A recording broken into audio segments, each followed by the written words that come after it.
A goddess-like figure explains that gifts are divine blessings existing outside the world's normal rules. She reveals this immense power is granted to only one person, causing humanity to develop abnormal abilities.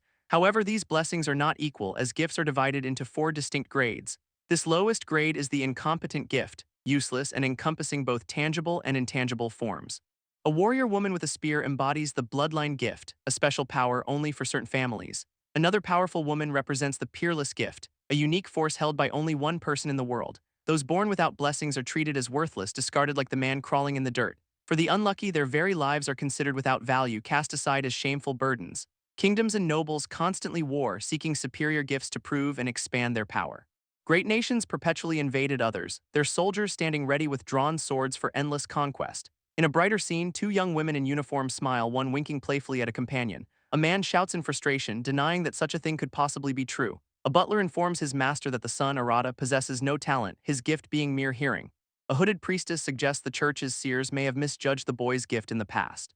This nobleman realizes with dread that not only he but his wife as well has passed on this deficiency. A foot stomps down in anger, the sound effect emphasizing his frustration. He recalls marrying a woman of excellent talent solely to secure a superior heir for his lineage. This nobleman panics, worrying that his family's name and his own standing will be ruined if this incompetence is discovered. A sudden realization strikes him, a light of terrible inspiration in his eyes. His hand reaches for a drawer, thinking the problem only needs to cease existing. His wife enters, cheerfully announcing that baby Arata is awake and calling for him. He forcefully grabs her arm, demanding she hand the child over to him. Walking away with the baby, he coldly states he will dispose of Arata himself. This wife is left horrified and confused, asking if he is serious about calling their son an incompetent gift. A woman in a dress pleads, her voice trembling as a man's harsh words condemn her family. She coughs weakly, clutching her chest, her face etched with pain and desperation. This man tells her not to push her weak body, ordering her to stay down. A young boy watches from hiding, his eye wide with shock and fear. This woman collapses, begging someone named Orpheus to stop the abuse. Her desperate tears force the man into a single, grim choice. 5 years later, a large, isolated house stands under a cloudy sky. A teenage boy sits alone in a stone tower, hidden from the outside world. He explains his only gift is sharp hearing, useless without magic. A door creaks open, casting a sliver of light into his dark cell. A woman with long blonde hair enters, asking if he is listening to outside noises again. This boy's eyes widen in recognition, a blush on his cheeks as he exclaims. He apologizes, saying he has nothing else to do in this confined space. She smiles gently, suggesting they study letters instead of him being bored. This boy agrees eagerly as she presents a page of unfamiliar script. She explains his mother is frail, visiting only a few times a month when healthy. Even on days she does not visit, she worries about him, her concern known through his hearing. For this boy, these brief study sessions are his only moment of peace. This woman asks how his studies are progressing as she prepares to leave. He replies it is fine, then notices she seems different, her complexion poor. She denies looking unwell, but he insists her heartbeat sounds different, weaker. He compares its rhythm to that of a small, fragile animal. This woman reacts with comical shock at being compared to a weak creature. She then smiles warmly, touched that he worries about her health. This mother holds a cross necklace, speaking about making peace with the father when they talk. She winks, suggesting they get along, and mentions something about magic or curses. This boy holds both parents' hands and she talks about reconciling and going out to play. This mother is crying, covering her mouth, saying she'd be happy if that happened. She looks at something dark and wet in her hand, shocked. Close-up of her eye, calling out mother, in confusion. She is leaving, telling Arus she is tired and returning to her room, apologizing. She tells Arus to take care of his body, looking concerned. This boy looks up, calling mother, as someone pats his head, telling him to cheer up. A long, empty hallway setting a somber mood. This mother is on her knees, apologizing to Orph, saying she wants to be with him always. She is crying, wishing she could have seen more of Arus. This father is angry, asking why she cares so much about Arus, calling him a good-for-nothing son. He scolds her not to waste time on useless things, saying he values her. This mother looks surprised, asking if that is Yakamachi with a small chibi figure. She smiles, saying talent is not important to her and Orph cherishes her because she has talent. This father demands she face Arus properly and she pleads with him to cherish the child. She cries, saying if she were not here his life would change, so he should cherish the child. A tower with text indicating months later, showing a time skip. This father looks shocked, asking why his father is there with a chur sound. He is told about Philia's will, wanting him to live freely, and he questions what that means. He is furious, yelling that Philia is dead, and the boy is shocked to hear his mother died of illness. This father rants about his thoughts differing from Philia's, and if he does not free the boy, he will use other means. This pressure rises as the dangerous clash keeps escalating. This man in the suit stands over the chained boy, declaring he will soon move to magic development. But first, he orders the boy to prepare himself mentally while he enjoys a brief freedom. This boy is then hoisted up by his wrists, screaming in agony as a whip lashes his back. This torture explains this external pain is a stimulus to forcibly awaken his latent gift. A flashback reveals the boy's father, cold and calculating, obsessed with magic development after his wife's death. This young boy, chained and weeping, apologizes to his absent mother for failing to get along with his father. Back in the present, the boy recalls his father never knew his true gift was an exceptional sense of hearing. Now, with his mother gone, he feels a change, a stage deeper evolution in his auditory ability. He realizes his gift can reproduce knowledge gained through hearing and even strip away magic. A determined close-up shows his resolve to start by gathering all the world's knowledge. This sheer volume of the world's knowledge ignites a voracious hunger within him. He begins using his hearing to dream of magic, finding few restrictions on this new application. Specifically, just knowing of a magic allows him to use it, a power inherited from his mother. A vision of his mother, a powerful mage, reveals the bottomless magical power he never knew he had. A single determined eye opens, marking a shift in his perspective. He reflects that 10 years in this cell, while convenient, has been a long time. He admits developing his magic here was an extra, but the location had its merits. This quiet environment was perfect for expanding his ability to listen to the world's sounds. He notes that extraneous noise would have made the process far less efficient. Besides, he adds, there are no distractions or amateurs left here to bother him. This problem, he muses, is a sheer lack of real combat experience. He believes he could defeat someone like his father, but the world is vast and unknown. Sitting in the dark, he wonders what level of opponent is out there, needing to test his current power. A long road lies ahead, but he finds a grim excitement in the journey, ending with a sharp command for food. A single stale bread roll lands on the stone floor before the chained boy's feet. His father looms over him, demanding to know his status and calling him worthless trash. This boy looks up, asking if the magic development project is truly over then. His father coldly states he was born 16 years ago with no reaction from his gift. He declares any further effort on the boy is a waste and has been judged so. Sitting in his chains, the boy asks if he is now of no use. His father smirks, revealing the next heir will inherit the bloodline gift. It is decided. This boy processes this, asking what will become of him now. Standing at the cell door, his father says he will be fed just enough to not die. A memory shows his mother, Philia, holding him and speaking of her dying wish. Back in the present, the boy simply says, "I see." His father then states that when the time comes, he will be released. This boy's chains suddenly shatter with a sharp sound, freeing his wrists. A massive, swirling magical circle erupts around his hand, glowing with power. With a roar, he unleashes a devastating shockwave that blasts the cell wall apart. This stone wall crumbles outward, leaving a gaping hole to the outside world. His father stumbles back, his hand trembling from the force of the blast. Staring in shock, the father stammers, asking if that was magic just now. This boy confirms it, standing amidst the rubble of his former prison. He turns his back, stating this is the magic his father deemed incompetent. He reflects that his father locked him in this tower, expecting weakness. But the result is this overwhelming power, far beyond what was anticipated. Now free, he stands under the open sky, the chains of his past broken. His journey to test his strength against the world has finally begun. Arata stands outside, noting the barrier was just repaired yesterday. Frustration crosses his face. Nothing here teaches him anything new. He thinks of the world beyond, where demon kings and the god of magic exist. A determined look, Arata vows to find that god and learn unknown magic. A butler rushes up, shouting for him to wait. This servant's face is tense, demanding to know where he's going. Arata ignores him, repeating his goal to find the god of magic. This forest looms ahead, a new path for the escaped boy. Someone runs through the trees, the sound of hurried footsteps echoing. A gloved hand grips the earth, a figure catching her breath. Princess Yuria looks up, realizing she must remove SOMETHING Chinese letter. A sudden scream cuts through the air, something is wrong. Her eye widens in shock, questioning what just happened. On the ground, she touches her arm, sensing magic at work. A voice addresses her. This is Princess Yuria, a captive. Her expression hardens. She's been followed. Her escape failed. 5 hooded figures emerge, greeting her with false pleasantries. One asks if she's out for a walk, their tone mocking. Yuria explains she wanted fresh air, having been confined for so long. A hooded figure smiles, the gesture cold and threatening. Another offers a hollow apology for their rudeness. On the ground, a broken object lies. Her resistance caused this damage. This figure blames her, saying her defiance made them use force. Yuria glares, told to stop resisting and return to her life as a prisoner. In the forest, the hooded agent explains his imperial mission to deliver her.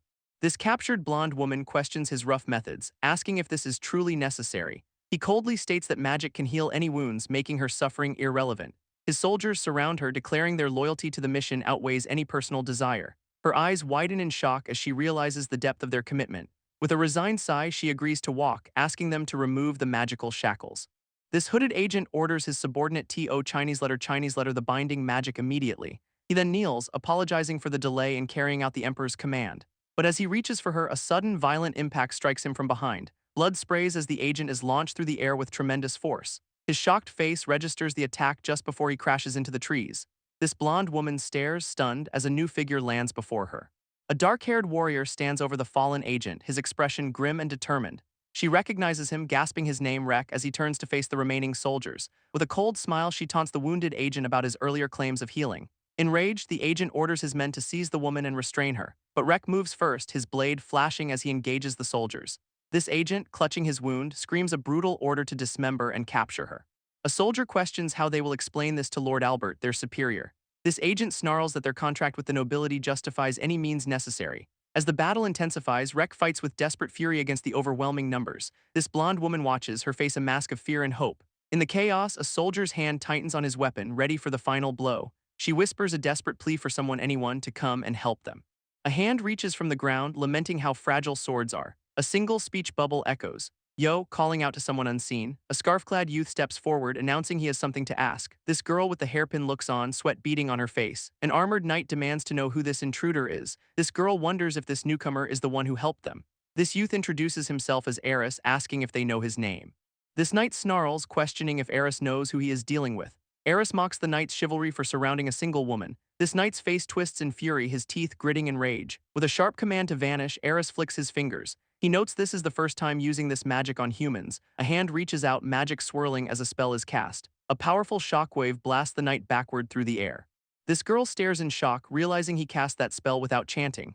This knight crashes into the trees, his armor cracking on impact. Arus looks on, asking if the knight is dead already. He muses that he thought he'd use his weakest spell first. Two hooded figures watch, one noting the chant was just broken. They decide to calm down, fearing his magic is a low-tier spell. This group of knights readies themselves, wary of wind or storm magic. A hand tightens on a weapon as they are now on guard. Arus casts a new spell, a dark magic circle forming before him. This girl senses it, a completely different magical attribute than before. Arus stands confused, his spell seemingly having no effect on the soldiers. This hooded figure smirks, mocking the youth's failed magic attempt. But something shifts as Arus senses an unexpected magical reaction forming. One soldier collapses, overwhelmed by terror that clouds his judgment. This spell targets the inner ear and mind simultaneously, shaking the ground. Arus realizes defensive magic should have easily countered this attack. Standing over the fallen soldier, Arus notices something troubling in the aftermath. With such weak opponents, he cannot properly gauge his own strength. He approaches Yuria, who remains seated on the forest floor. She asks if he intends to break her restraints. This magical bindings were crafted by an Arank mage. Arus shatters the restraints with a dispelling spell. Yuria is stunned by his ability to break such powerful magic. He suggests they leave the area immediately. She agrees without hesitation. Yuria expresses her gratitude for his intervention. She warns him that Ace Empire Knights will pursue them. Arus dismisses the threat entirely. He reveals this kind of danger is routine for him. A flashback shows a child born into nobility with a worthless gift. After his mother's death and failed experiments, the child was imprisoned. He managed to escape captivity. Arus explains how that past shaped his current circumstances. Yuria urges him to prioritize his own safety. Yuria expresses her deep concern, stating that magic development is a forbidden taboo. She reflects that being worried for someone is a feeling she has not experienced in a long time. Arata smiles, telling her not to worry about him and that he is glad she is angry for his sake. He then gestures, suggesting they should properly introduce themselves first. This youth introduces himself as Arus, having already given his name moments before. Yuria looks down, hesitating as she begins to state her own name. She formally introduces herself as Yuria de Vilt, placing a hand over her heart. Arus recognizes the name, recalling Vilt as a nation destroyed by the Ace Empire. He pieces it together, realizing she is a royal from that fallen kingdom. Yuria confirms she is being hunted by the Empire for her Vilt lineage. Arus notes the royal crest on her attire, connecting it to her story. He asks if it is acceptable for him to address her as princess. Yuria averts her gaze, saying she can no longer truly be called that. A flashback shows her bound and captured, a voice mocking her for escaping. Back in the present, she admits her escape was fortunate but traumatic. She states she has no desire to remember the time she was held captive. Arus looks at her, suggesting they should leave this place quickly. Yuria then asks where he is headed, inquiring about his destination. He reveals his plan was always to go to the Magic City. This name hangs in the air as Yuria repeats it thoughtfully. A sprawling metropolis is shown, the Magic City governed by its own mage association. It is described as the world's center, a place where magic and gifts converge. Arus mentions someone he wants to meet there, a person he has been thinking of. Yuria seizes the opportunity, asking to join him if it is not a burden. Arata notes that country alone will not suffice for what lies ahead. Yuria explains she cannot simply sacrifice herself when her life still matters. He considers the neutral Magic City as a safer destination for them both. A voice asks if traveling together would be acceptable to them. Arata agrees companionship makes the journey more bearable and she offers guidance. They set off toward the Magic City, roughly a day's travel away. Yuria confirms her agreement with a simple affirmation. She inquires about the magic he demonstrated earlier and what gift it represents. Arata grows visibly uncomfortable, sweat forming as the question lands. Yuria apologizes if she has overstepped, but he insists nothing's wrong. She accepts his response with a resigned shrug and moves forward. He reveals his gift is heightened hearing, a seemingly modest ability. Yuria repeats the word, clearly puzzled by such an ordinary gift. She is encountering his gift for the first time and wonders how to respond. Yet she points out he has already demonstrated magic beyond what hearing should allow. Arata explains his hearing was once weak, but he learned to channel magic through it. He admits he does not fully grasp his own gift and can manipulate properties beyond its normal scope. He dismisses hearing as worthless in this world, lacking any real value. Yuria counters that it is actually a precious and rare gift to possess. She notes his ability is limited to eavesdropping on others' conversations. She begins to say something but hesitates, leaving the thought unfinished. She reveals his power saved her life, making it a noble gift in her eyes. Arata's expression softens into a subtle smile at her words. He shifts focus, asking about her own gift as a princess. This blonde princess reveals her magic system is called White Light. She nervously asks what she should say about it.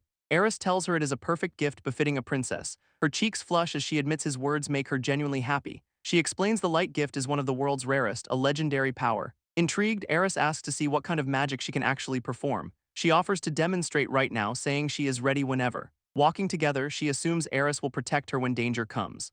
He mutters he never wants to deal with that kind of trouble again. She simply agrees with a knowing smile. This two continue their journey through the fading daylight. Arus glances at the darkening sky, suggesting they rest before reaching the border. This sun sinks low behind the tree line, casting long shadows. A cooking utensil drops onto the ground with a sharp clatter. This princess calls out his name in sudden alarm. Arus stares at the object in his hand, confused. He holds up a large cleaver while she eagerly volunteers to help with cooking. A fork and knife sit beside prepared food, someone questioning her sudden helpfulness. She proudly offers to handle dessert making, asking him to leave it to her. Arus holds a fork, saying he can manage the fire if needed. He turns, asking what the princess wants. She points out that a fork and knife will not actually start a fire. His eyes widen in a moment of dawning realization. Arus sits back, quietly processing her words with a stunned expression. Yuria reveals the fork and knife were actually flint, leaving Arus utterly confused. He stares at the utensil, questioning if he used these during his imprisonment. Her foot taps impatiently, noting he must have learned nothing while confined. This princess's expression turns serious, her gaze fixed on him with concern. She moves closer, suggesting they start the fire together right now. Yuria leans in, apologizing for the closeness as she positions the flint. Sparks fly and a small campfire ignites between them in the clearing. Sitting across the flames, she invites him to ask her anything. Arus thanks her, admitting he's grown accustomed to starting fires alone. A soft smile touches her lips as she confesses she couldn't do it initially. She explains a skilled maid taught her these practical survival skills.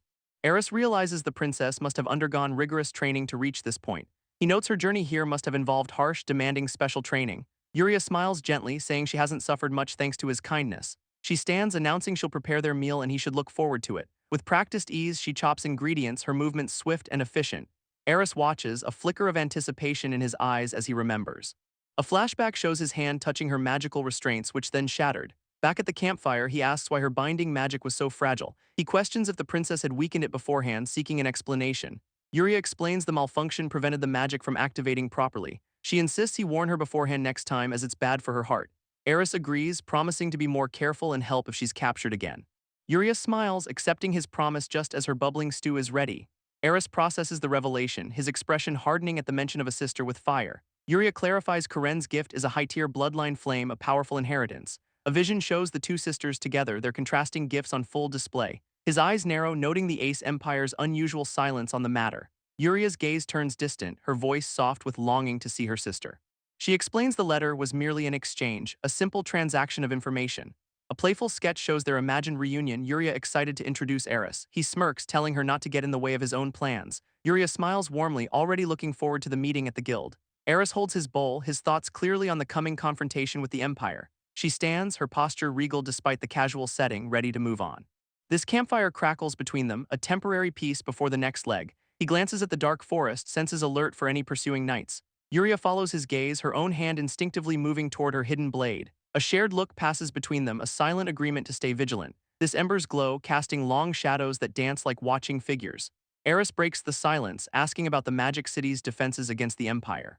She describes its neutral status, a sanctuary governed by mages, not monarchs. His mind races, calculating the risks of entering such a politically charged place. Yuria reassures him, her voice steady with the confidence of a survivor. This first light of dawn begins to filter through the dense canopy. They extinguish the fire, erasing their temporary camp with practiced efficiency. Arus slings his pack, his eyes fixed on the path ahead toward the city. Yuria falls into step beside him, their journey resuming under the rising sun. A close-up on a tense exchange, the words, and then hanging in the air. Arus suggests they rest before crossing the border, his gaze fixed on the darkening sky. Yuria agrees, noting they are still in enemy territory and cannot afford carelessness. A sharp focus on Arus's eye, a flicker of concern crossing his features. This hilt of a sword is visible at Yuria's side, a detail Arus has noticed. He asks if the princess was strong with a blade, his curiosity piqued. Yuria looks taken aback, questioning why he would think that. Arus points out the sword at her hip, a logical deduction from the knight he defeated. He reasons that if her restraints broke, she could use her gift and the weapon. A faint, knowing smile touches Yuria's lips as she considers his logic. She confirms his guess is correct, admitting her skill with the sword is a point of pride. Yuria stands confidently, explaining her gift was suppressed and her sword taken during capture. She argues that even with one hand she could have fought back if not fully restrained. Arus's interest sharpens, his confidence in her capabilities growing. A playful, expectant look crosses his face, labeled eyes of anticipation. Yuria feels a mix of excitement and slight anxiety at his sudden interest. This scene shifts to the darkening forest canopy as night begins to fall. Arus observes she seems to have stamina to spare, though pushing herself is unnecessary. He decides they should rest here for the day, and Yuria readily agrees. She assures him she is fine and has not neglected her training even now. Arus counters that they have come far enough, and the night brings active monsters. A sudden, sharp sound cuts through the air, startling them both. Arus's head snaps to the side, his expression hardening at the disturbance.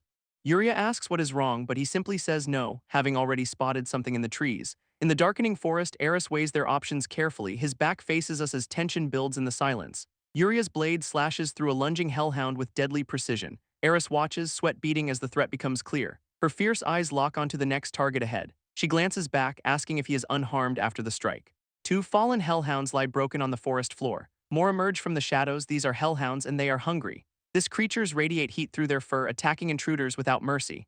Arus realizes they have stumbled into hellhound territory. There is no easy escape. This beast will not let them flee, leaving only one choice. A blur of claws and teeth closes the distance fast. Yuria spins through the air, her blade carving through another beast.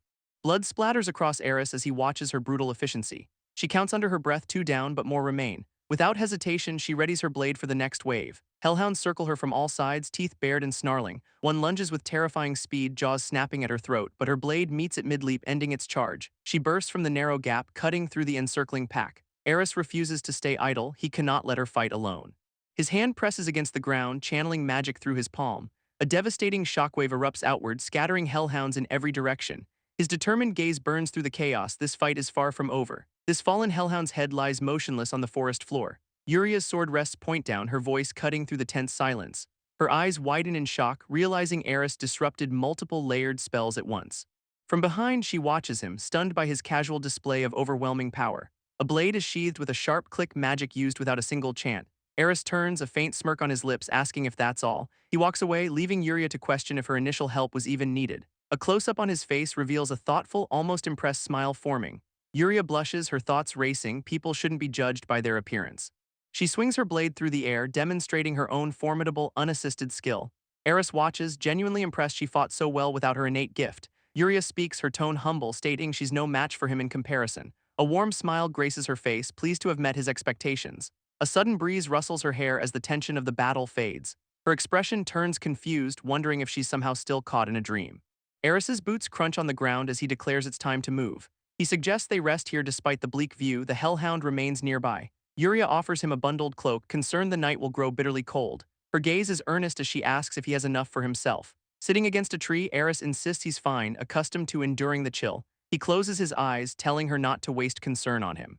Yuria moves closer, pressing against his side, insisting their shared warmth will help. Her face is etched with worry, fearing he'll fall ill from the cold. This pressure rises as the dangerous clash keeps escalating. A soft smile crosses Arus's face as he tells her to indulge him. Yuria questions if he is searching for someone within the Magic City. She recalls mentioning someone she wished to meet, her gaze thoughtful. Arus reveals his true purpose, stating he seeks the essence of magic. Yuria's eyes widen, recalling rumors of a powerful mage at the summit. A clenched fist fills the frame, symbolizing the desire to fight that essence. Arus declares his born purpose to make his existence known to the world. Yuria offers her assistance, but Arus hesitates, mentioning the princess. She insists he call her by her name, dropping formalities between them. With a slight smirk, Arus agrees, saying he does not mind being called Yuria. She leans closer, asking why he approached her in the first place. Yuria presses against his side, vowing to help even if he refuses. Her hand rests gently on his chest, a silent gesture of connection. Arus looks down, asking if she felt cold, his tone softening. Yuria stammers an apology, her cheeks flushing with sudden embarrassment. He tells her to rest, dismissing her apology as unnecessary for their escape. Yuria bows her head, offering a sincere and heartfelt apology once more. A flashback shows her closed eyes, recalling her deep distrust after capture. Her hand reaches toward a seated Arus, having tested his pure kindness. Tears well in her eyes as she calls him kind, unable to repay him. With determined eyes, she pledges to remain his ally through any hardship. Arus smiles faintly, telling her he will save her no matter how many times. Under the full moon, his promise hangs in the air between them. Yuria looks up, her voice filled with surprise as she asks, "Really?" With a warm smile, he tells his new friends they can rely on him for anything. Her face flushes with genuine happiness, touched by his sincere offer of friendship. A determined spark lights her eyes as she processes his words. Exhausted, she leans against him, her trust absolute as she asks for his help. Together under the night sky, they reaffirm their mission to find the essence of magic. He reflects on the true purpose of their fight to show the world the potential of the weak. His gaze is sharp with resolve, determined to live freely, unbound by this world's rules. Sitting beneath the ancient tree, he vows to prove every doubter and all expectations wrong. This scene shifts to a remote border manor in the Earth Empire, surprising its lord. Inside, an unexpected guest apologizes for the sudden visit, wishing to discuss a urgent matter. Two high-ranking elves from the Holy Church arrive, one introduced as Wolf von Arkfeld, a saint. This border count explains the Earth Empire's plan to destroy the Guild Kingdom for the light gift. A wine glass sits between them as he details the church's reverence for the white lineage's gift. Her sharp eyes narrow, stating this is a matter they cannot simply overlook. This count spreads his hands, explaining his limited authority as a mere border lord. His face tightens with frustration, admitting he is powerless to assist them. This elf woman smiles coolly, proposing a deal to hand over the church if the princess is secured. His mouth twists in shock, questioning why he would ever betray his own country. A thoughtful silence hangs over the wine glass, a moment of heavy consideration. This elf woman leans forward, asking if the man named Arus truly possesses the rare appraisal gift. His eye twitches at the mention of that specific name and ability. A bitter laugh escapes him, demanding to know who revealed such confidential information. She calmly states her authority as one of the 10 saints, confirming his gift's nature. A hooded figure lingers in the shadows, their true affiliation a looming mystery. This elf criticizes the Ace Empire, her expression sharp with disapproval. With a wink, she assures him their secret won't leak outside. This suited man's eyes narrow, demanding to know her true goal. Standing confidently, she reveals intel linking Arus to Yuria's escape. A close-up on her feet underscores the threat. If facts surface, her family is doomed. Her smile turns menacing, warning their house could be crushed. This elf waits calmly, her posture patient as she gauges his reaction. His fist clenches, betraying his country isn't a simple choice. Her intense gaze pins him, mentioning the Holy Church's Saint Knight. Slumped on the couch, he realizes the Empire's forces aren't enough. His finger taps once, a small sign of his hesitation. Smiling, she proposes moving under the premise of cooperating with the church. She gestures openly, offering a deal to protect the Mergenbrook family. He looks away, annoyed, calling her a persistent thorn in his side. With a grimace, he agrees to intensify the search and cooperate. Her relieved smile thanks him for his understanding. As they part, she mentions a concerning detail about Arus. A tight focus on her lips highlights the word hearing. He scoffs, questioning the value of such a seemingly useless gift. She leans in, asking if he knows of Orph's deceiving nations. A document reveals stolen secret magic knowledge from world powers. This elf admits she lacks proof, but countries are hunting the culprit. He turns, noting the Holy Church's interest in that same person. With a frustrated shout, he dismisses the search as chasing clouds. This elf saint concludes her point, stating such a matter cannot simply be ignored.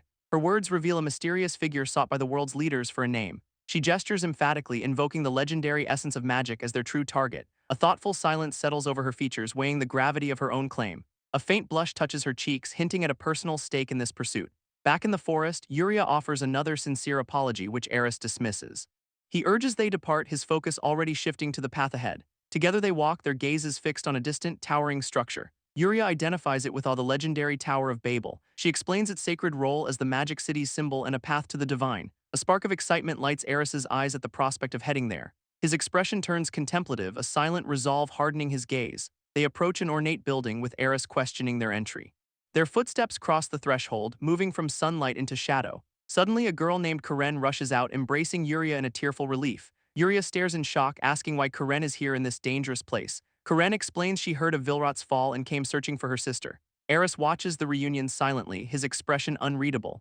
Karen then turns a suspicious glare toward him, demanding his identity.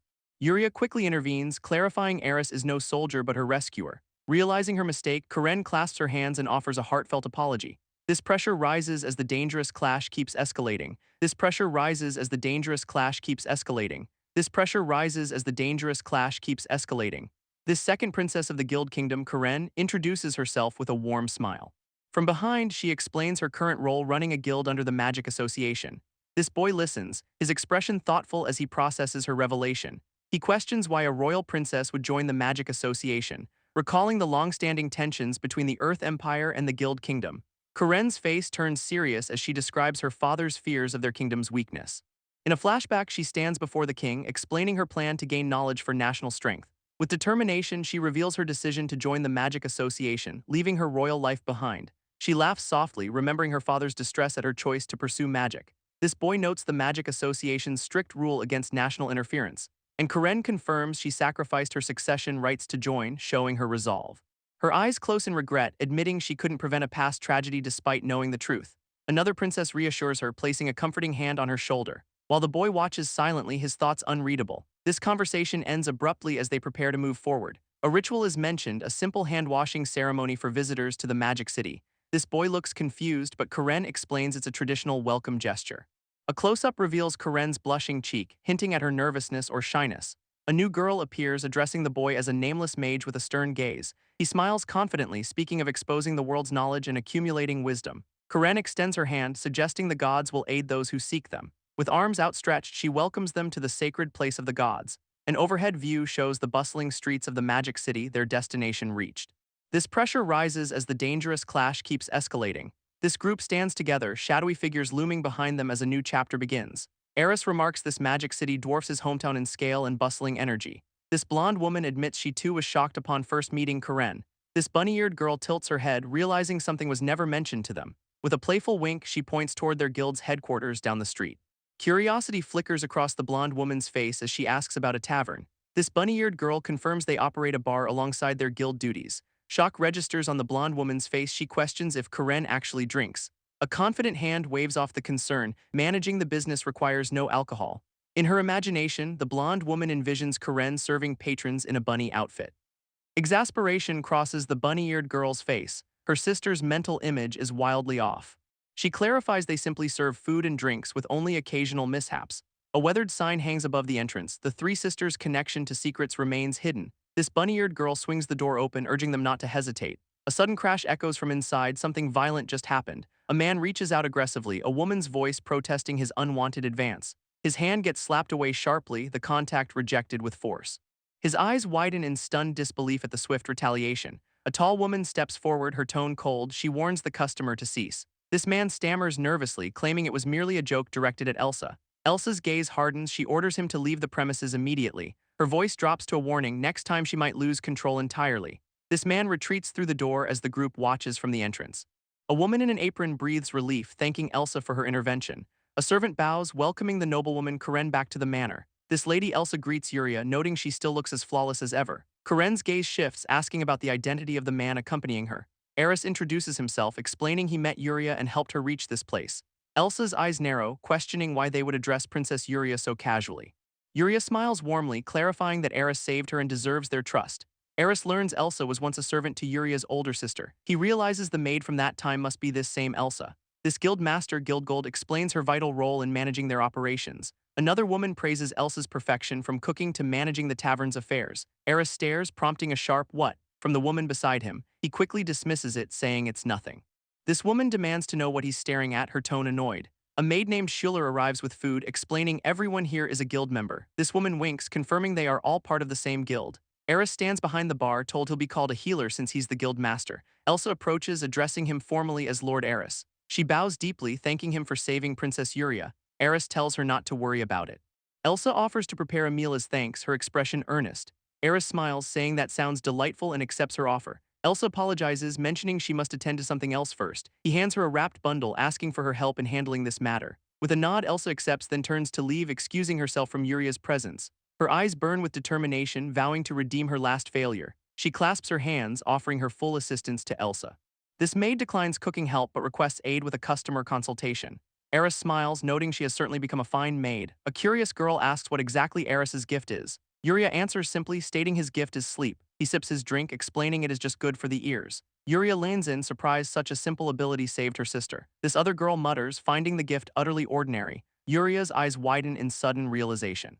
Karen asks if she recently achieved the 4th rank. Arus ponders the title. Fourth rank. A visual explains the Magic Association's 12-tier hierarchy where the top rank is Demon King. They discuss how higher rank brings influence beyond the Magic City. This current Demon Kings are called the strongest in history. A server arrives announcing the meal is ready. Simple tavern fare of skewers and sliced meat is presented. Arus thanks them, calling it the first proper meal of his life. He takes a bite, savoring the flavor. His expression softens in quiet appreciation. This maid smiles, thanking him for his kind words. Yuria suddenly mentions Arus's hometown. She points, indicating it is right here. He touches his lip, a faint, knowing smile appearing. This bunny-eared guild sister playfully teases Arus, calling his name with a cat-like grin.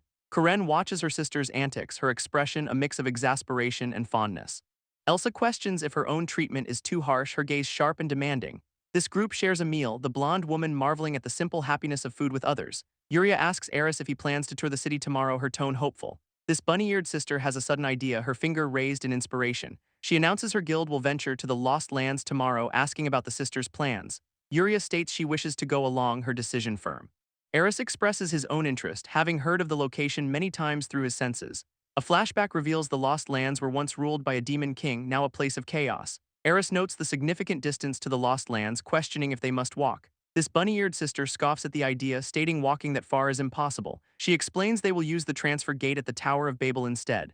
Yuria looks thoughtful, a question forming on her lips. She voices her concern, noting other guilds and even the Earth Empire's armies are sent there. Elsa firmly assures Yuria she will protect her, her stance resolute. Arus smiles in agreement, a small figure of the maid appearing beside him. This bunny-eared sister decides they will rest for today, her gesture open and final. She then volunteers to show Arus to his guest room, her tone businesslike. Karen questions why her sister gets to handle Arus, her tone slightly accusatory. Yuria blushes, insisting she does not dislike Arus, her words defensive. This sister leads Arus down a hallway, offering him the use of a room. Inside the simple, clean room, she tells him to ask Elsa for anything he needs. As Arus turns, he notices Yuria's lingering presence, her expression unreadable. With a stern look, Elsa tells the dirty pair to take a bath. Her cheeks flushing, Yuria reacts with a shocked gasp to the blunt suggestion. Karen protests, embarrassed to mention such things in front of Arus. This boy notes the room will get dirty if they stay like this. Reluctantly, Karen agrees, saying she will take her sister away first. A final glance back, Elsa promises to call him later for the bath. This door shuts with a click, leaving Arus alone in the quiet room. He reflects on a Chinese letter day, now seeking information on the essence of magic. A calm smile touches his lips, deciding to enjoy the adventure for now. Later, Elsa appears at his door, a finger to her lips. In the bath, Karen notes Elsa has joined them in the steaming water. Elsa explains she was invited by Karen to help Yuria. Karen chides her sister, saying such rare events are extra trouble. Yuria asks if Karen is already getting out of the bath. With a smile, Karen mentions she has preparations for tomorrow. Elsa suggests they all relax and wash the dirt away slowly. A gentle touch, Elsa offers to help Yuria scrub her back. A knock echoes from his door, startling Arus from his thoughts. He calls out, asking if someone is awake, his voice cautious. Elsa enters, asking if he forgot she was coming to call him. A sudden realization, Arus jumps up, exclaiming about the bath he'd been anticipating. Karen smirks, calling his reaction a huge overreaction. He admits it is his first time experiencing something like this. A quiet nod, Arus says he understands, his mind still on the day's revelations. With a playful smile, she suggests making good memories together. Their footsteps echo softly as they walk side by side down the hall. He glances back, a question mark hovering as he notices her pause. She turns, her expression concerned as she asks what's wrong, Arus. A sudden blush colors her cheeks as he leans in close, confused. His hand suddenly rests on her head, prompting a startled protest from her. She mentions hearing about her sister but feeling distant, then notes the bath scent. He suggests using a specific cleaning agent to remove any dirt or stains. With a soft step, she leads the way toward the bathhouse entrance. Down the corridor, she points ahead, announcing the bath is just beyond. He raises a thumb, asking if this bath is different from Karen's. She explains both are baths, but today hers isn't prepared for use. Gesturing toward another door, she offers that using this one would help. He simply nods, accepting her suggestion with a quiet acknowledgement. He thanks her from the bottom of his heart, then asks her to wash his back. Her eyes widen in shock, a confused huh escaping her lips. He explains it's a cultural tradition for close friends to share the bath, calling them like friends. Chinese letter they enter together this time. Blushing deeply, she stammers that if such an opportunity arises, she'll ask. With a hurried farewell, she spins away, leaving him to his bath. Alone, he reflects that Karen must be grateful he saw her face until the end. He steps into the steamy bath, the water's surface rippling around him. Noticing another figure in the water, he wonders aloud if someone's already here. This other person apologizes, explaining they didn't expect anyone else to come. Yuria's eyes widen in shock as she spots Arus in the bath. Arus questions her presence, noting she was supposed to use a different bath. He reveals Karen directed him here, his expression calm. Yuria stammers, her cheeks flushing deeper at his explanation. She turns her face away, muttering about the awkward situation. He presses her, asking if she has nothing to say to him. Elsa arrives, clad in a towel, her gaze stern. She demands an explanation, her tone sharp and suspicious. Elsa observes Yuria's physique, commenting on her rigorous training. Arus praises her figure, causing Yuria to blush intensely. Karen's eyes narrow in anger as she listens from nearby. He suspects them of plotting, his eyes darting between the two. Elsa demonstrates the bath's use, pointing to the wooden tub. He expresses confusion over the cleaning agents, scratching his head. His eye widens in sudden realization, a thought striking him. Yuria gasps in shock at his unexpected request. He asks her to wash his back, his tone casual. Karen watches with a stern, unamused expression. Elsa blushes, reminding him this is not the workplace. Karen accuses Elsa of conspiring, her voice low. Arus admits his ignorance of worldly matters, shrugging. Karen probes his experience with women, her gaze intense. He recalls only his late mother, his expression somber. This pressure rises as the dangerous clash keeps escalating. In the steamy water, Elsa touches her forehead, processing his strange tradition. Arus stands before her, suggesting she teach him many things later. A close-up on Elsa's face, her eyes closed as she proposes setting a time. She turns to leave, telling Arus to rest while she goes with Yuria. Arus watches her go, noting Elsa's presence and suggesting they enter together next time. Elsa looks back, her expression questioning as she responds with a hesitant yes. A sudden slip, his foot loses purchase on the wet stone floor. A loud crash and a startled cry echo through the bathhouse. Arus lands hard, with Elsa falling directly on top of him. From the side, Yuria looks on, assuring them she is fine. A tight shot on Elsa's face, she calls his name with a shocked expression. Her eyes narrow, asking if he can take responsibility for this. Arus, looking up at her, states that of course he can. A blush spreads across Elsa's cheek as she looks away. He asks what's wrong, his tone concerned. Elsa turns her back, saying she understands and suggests they go to Yuria. Yuria covers her face, lamenting that Elsa saw everything. Elsa embraces Yuria, apologizing while stating she will take responsibility. Arus touches his chin, pondering the faces they both made. A close-up on Yuria, she remarks that Elsa seemed cold but has a pleasant side. Outside the window, small birds chirp in the morning light. Arus stands by a door, deciding it's time to go. On the stairs, Karen greets him with a cheerful "Good morning, Arus." He smiles back, returning the greeting and hoping she rested well. Arus reflects on the DIY's Chinese letter events while soaking in the bath. Yuria smiles, recalling how the bath became a good memory. Karen's cheeks flush as she mentions inviting Elsa to help. Elsa enters the bath, her expression calm and composed. Karen chides her sister for the extra trouble caused. Yuria asks if Karen is leaving the bath already. Karen mentions needing to prepare for tomorrow's expedition. Elsa suggests they all relax and wash away the dirt. She offers to help Yuria scrub her back gently. A knock echoes, startling Arus from his thoughts. He calls out, asking if someone is there.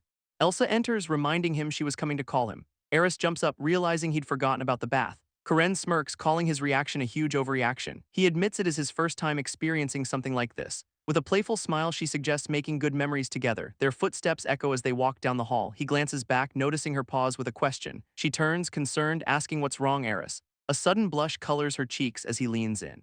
His hand rests on her head, prompting a startled protest. She mentions the bath scent and feeling distant. He suggests using a specific cleaning agent for stains. With a soft step, she leads toward the bathhouse entrance. Arus stands between Yuria and Karen, who call someone a troublesome fellow. He asks if the essence of magic is truly in this magic city. Yuria questions if he is searching for that legendary concept.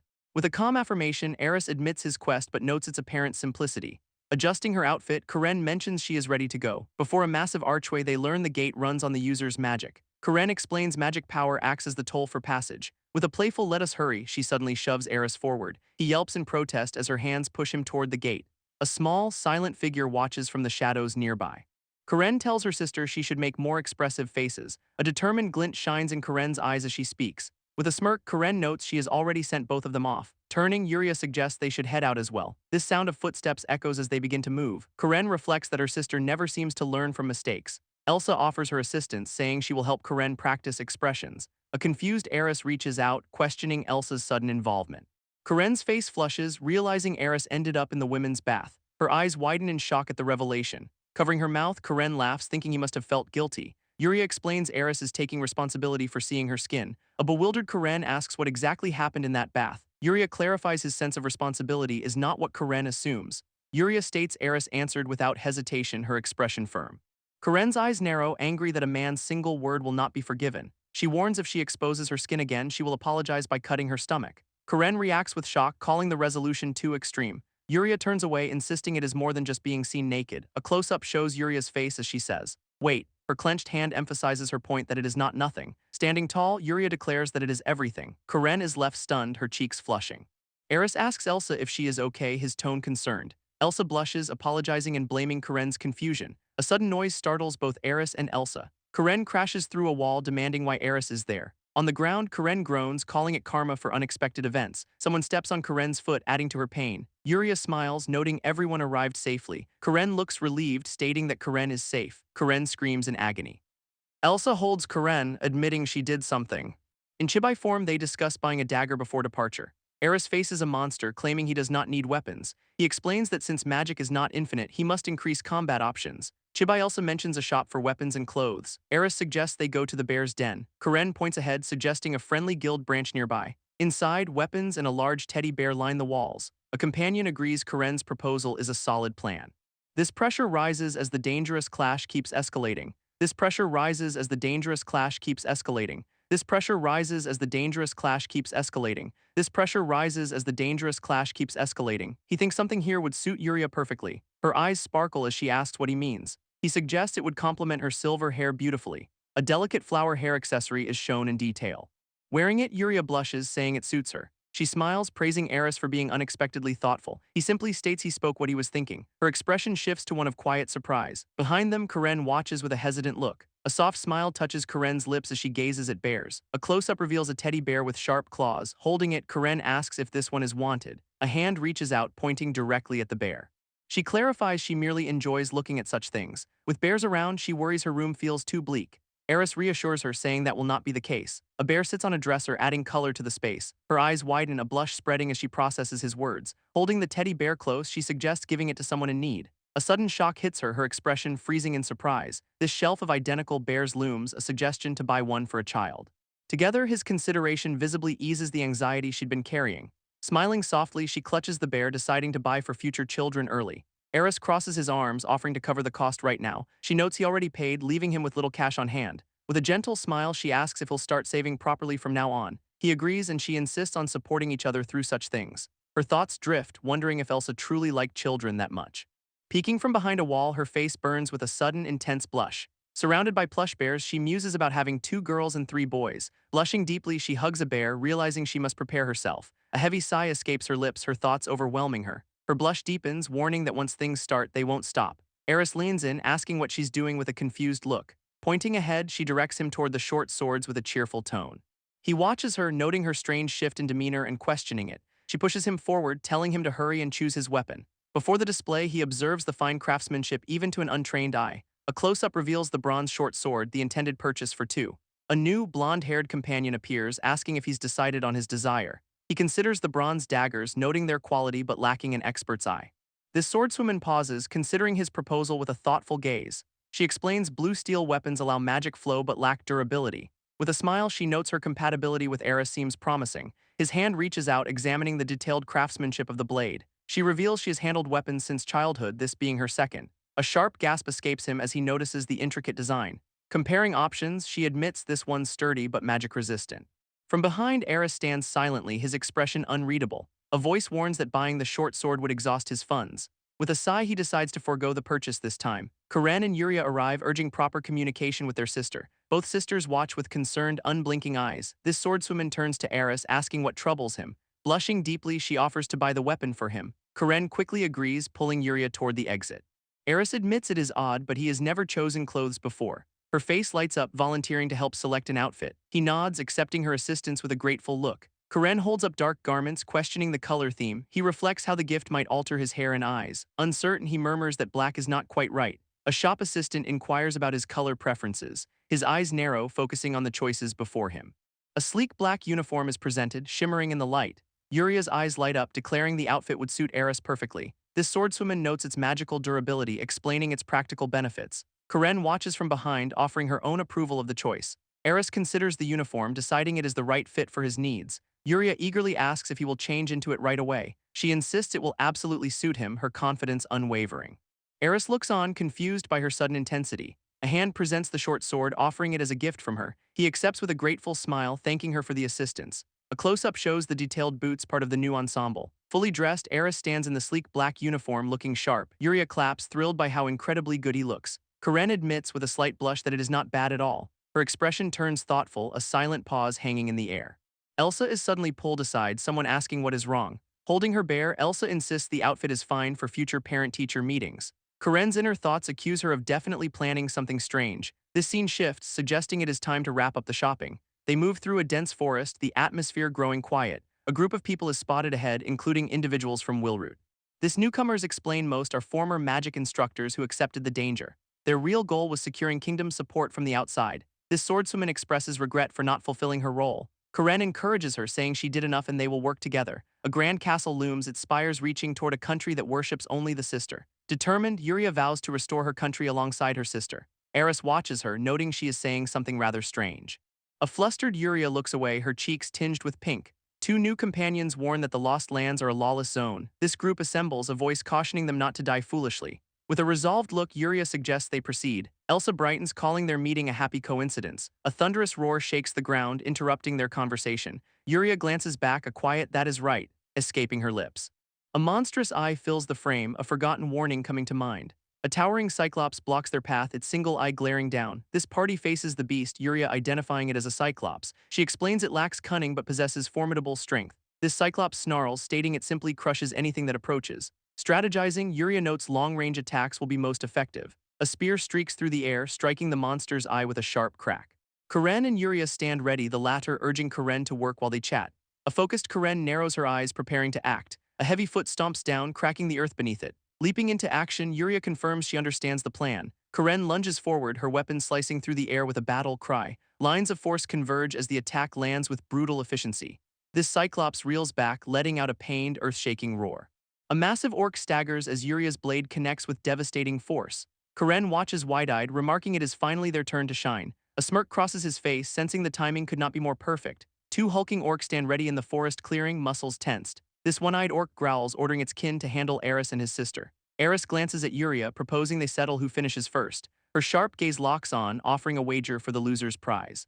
His expression shifts, intrigued by the sudden challenge before him. A single step forward, boots pressing into the forest floor. Yuria advances with purpose, her sword gleaming as she chants ancient words. Her voice rings out, no one shall surpass her, none can match this speed. She strides toward destiny, eyes fixed on what lies beyond. Drawing her blade close, she unleashes her technique with a commanding cry. A single leaf drifts downward, marking the silence before the storm.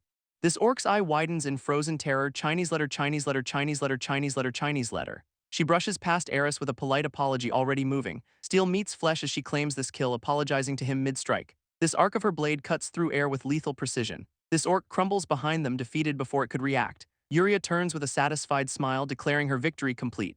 Arus chuckles softly, conceding the match with genuine admiration. This massive orc lies fallen as he acknowledges her superior speed. She reminds him of their deal, the winner picks what the loser buys. Her eyes gleam with mischief, already planning their next shopping trip. Arus pauses, considering the cost of the weapon he just examined. Karen and Yuria watch him, their expressions a mix of concern and curiosity. With a resigned sigh, he decides to forego the purchase for now. A massive, tusked monster blocks their path, demanding a toll for passage. His eyes narrow, focusing as he prepares to use his light speed ability. In a blur, he dashes past the creature, leaving only a streak behind. Karen watches, unimpressed by the display of speed. He stops ahead, turning back as Karen stares in confusion. Blushing furiously, she shouts at him, demanding to know what he is doing. Standing together, she points out his sister's light speed was impressive but different.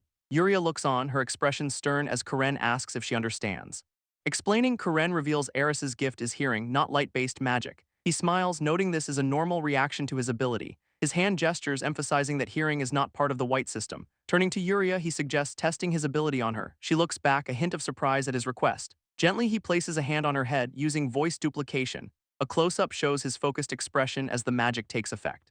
Yuria blushes deeply, asking what he is doing with her voice. He stands confidently, the light speed text reappearing as he demonstrates. A close-up of his eye reveals the intensity of his focus. In the trees, a bird watches, amazed by the display of power. This bird takes flight, calling this a true gift of power. Karen and Yuria stand stunned, with Yuria noting time seems to have stopped. His boots land softly on the ground. Yuria questions if he fought in such a world. Arus draws his blade, a dark energy swirling from its edge. He analyzes the magic, noting its immense cost and strain. A critical detail emerges: his power has a strict time limit. This defeated monster groans, acknowledging Yuria's surprising strength. Karen and Yuria watch, utterly bewildered by the display. This creature collapses, impressed by the young swordswoman's skill. A complex magic circle ignites beneath Arus's feet. He summons a massive dragon skull, its jaws wide. A torrent of fire erupts from the skeletal maw. This flames engulf their target, reducing it to ash. Arus looks down, questioning if that was all. Suddenly, Karen shouts for him to look out. She shoves him aside, taking a hit meant for him. Yuria cries out, demanding to know what Karen is doing. Arus stares, confused by her sudden protective act. Karen clasps her hands, offering a sheepish apology. She explains her fire magic amplifies when she is excited. Waving a hand, she insists she is fine.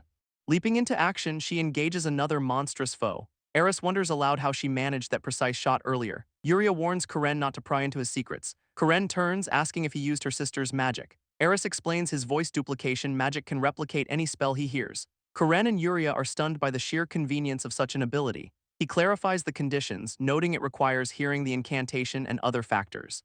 Yuria looks at him, a bead of sweat on her face, and says his name. She realizes he tricked her earlier, using this magic to win their bet. Arus admits it, a sly smile on his face as she calls him a liar. Yuria then smiles brightly, saying she does not mind since it led to shopping. He turns away, a sweat drop on his head, acknowledging her point.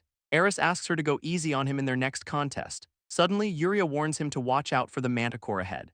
Her expression turns serious, her eyes focused on the approaching threat. A massive winged beast swoops down, its claws extended for the attack. Yuria meets the charge head-on, her sword clashing against the creature's talons. With a powerful swing, she deflects the beast, her eyes sharp with focus. This manticore is bisected in a single, clean strike, falling in two pieces. Yuria looks down, calling out for her sister in concern. Karen explains the beast's head is needed for materials, questioning why it is split. Yuria notes her sister's body moves with reflexive efficiency during combat. Karen and Arus stand together, asking if all the enemies are defeated. Karen looks ahead, stating they have not seen the male manticore yet. Arus looks down, confused by a sound near his boot. He sees the dismembered bodies, realizing they are all female manticores. A large male manticore appears on a rock, hiding its human-like face. Karen suggests such a rare target could be quite profitable, and Yuria agrees. This group discusses the monsters, with one noting males are cowardly but females are larger and stronger. As the sun sets, they agree fighting at night is too dangerous. Yuria warns that encountering other monsters would be troublesome. She suggests they enjoy a campsite and rest for today. Arus observes the magical barrier campsite, noting its convenient detection ability.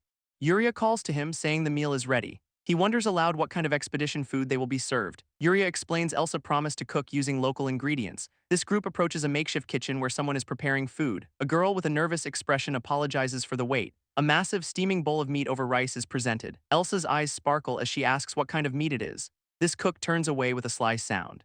A serious-looking girl reveals the meat is manticore. Her expression remains stern and unreadable. Elsa takes a large bite, savoring the flavor. Arus reacts with shock, his face pale. Two others are stunned, exclaiming she just ate it. This serious girl states it's safe, as Karen has already verified it. Another girl complains they were dragged into this without knowing. This cook explains it's a recommended recipe from friendly beastmen. She adds that despite its appearance, it doesn't seem poisonous. Arus watches Yuria, wondering if she truly trusts Elsa's bold judgment. This girls announce it's time for their bath, leaving Arus alone. A muscular man confronts Arus, arms crossed, demanding to know if he is the one they are looking for. Meanwhile, a tired female companion relaxes in a hot spring, sighing after a long day. She apologizes to the others for using the bath first, sinking deeper into the water. Laughing, she remarks that men must be getting excited, though Arus remains oblivious. Another girl looks on with a confused expression, sensing something is off. This first woman's smile fades, her expression turning serious as she processes a thought. Arus's eyes widen in sudden realization, a dawning horror crossing his face. This muscular man's suspicion solidifies, a grim confirmation in his sharp gaze. He whirls on the others, shouting that the story they heard must be true. Another companion demands to know what all the shouting is about. This muscular man looks utterly shocked, the pieces falling into place. In the bath, two women are revealed, one accusing Arus of seeing them naked. A younger girl mentions she was only half believing the rumors until now. This muscular man declares they are in serious trouble, wiping his brow. Arus tries to downplay it, saying it is not that big of a deal. He explains he just ended up in the bath at the same time. This muscular man presses him, asking if seeing two naked women is not a big deal. He leans in, demanding to know what exactly happened in there. Arus looks back, confused by the intense questioning. This man accuses him, asking if he was not lusting after their bodies. A swift strike lands, Arus's head snapping back from the impact. A woman in a towel asks sternly what happened to Elsa in the bath. Another voice confirms they went to check because Karen was saying strange things. This woman listens, her expression unreadable as she processes the information. A girl with a stern expression demands an explanation for his presence. Another companion wraps a towel around him, warning he'll catch a cold. Her eyes soften slightly as she thanks him for the concern. Suddenly, she jabs a finger toward his chest, shocked by his audacity. A close-up reveals his eye, a bead of sweat tracing his temple. In the steamy bath, a woman adjusts her top, stating she's heading back in. She tells Arus he's had enough of a look, her tone final. Another girl glares, insisting he shouldn't act like he's always bathing with them. Arus stammers, trying to explain he can't join them today. Her expression turns sharp, calling him by name with clear frustration. She leans closer, telling him not to pretend he doesn't understand her meaning. A silent panel shows only her hair, the tension thick. She clarifies it's not that she dislikes him, her gaze averted. Her eyes narrow, warning him that getting distracted during their expedition is unacceptable. She insists he must not show such weakness to the others. Arus watches as she walks away, telling him to wait until they return. This muscular man shouts in disbelief, calling their Elsa a liar. He then turns to Arus, pleading for the secret to his success with the girls. Arus sighs, thinking more trouble is the last thing he needs. He tells the group he's going to scout ahead, walking away. This crowd cheers, calling out teacher. As he leaves, Arus stops, a questioning sound escaping his lips. A close-up shows his focused eye, sensing a strange presence. He draws his sword, noting the strange aura feels like it's closing in. A massive clawed foot slams down before Arus, shaking the ground. This male manticore looms, its human face twisted in a snarl. Arus notes the beast's size, far larger than the females they fought. Karen calls out, warning him its venomous tail is its deadliest weapon. With a guttural roar, the creature lunges, claws extended. Arus sidesteps the charge, his blade a blur as he counters. This manticore's tail whips around, a poison stinger aimed at his heart. He parries the strike, the impact sending a jolt up his arm. Yuria watches, her hand on her sword, ready to intervene.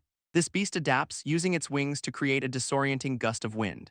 Arus stumbles back, momentarily blinded by the dust and debris. Seizing the opening, the manticore snaps its jaws at his head. He ducks under the bite, feeling teeth scrape his shoulder guard. A low growl rumbles from the creature, frustrated by its prey's agility. Arus creates distance, analyzing the monster's predictable attack patterns. He notices the beast favors its right side, a slight limp in its hind leg. With a cunning glint in his eye, he feints left, then strikes right.